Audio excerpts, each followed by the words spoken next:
Hey guys, John here of Vapor Hunting Technologies. Today I want to talk about the advantages of a two-man blasting station.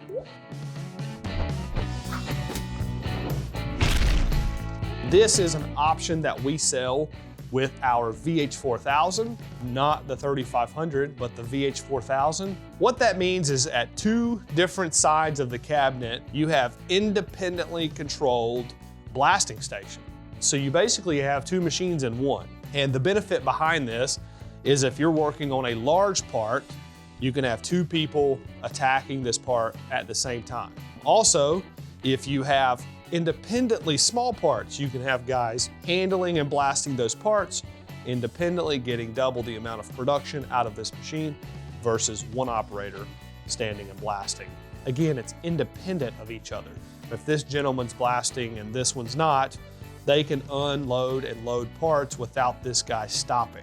Each user is its own separate blast station. That's what makes this so fantastic. We do use this quite frequently in CNC shops or remanufacturing facilities where people need to get double the amount of work or they need to attack a very large part in this cabinet. So hopefully that helps. If you guys have questions, as always, call or email the sales team. They're always here and happy to help.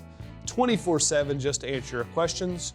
And if you guys have further questions, go and check out our YouTube channel and check out all of the other thousands of videos that we have available for you to learn from.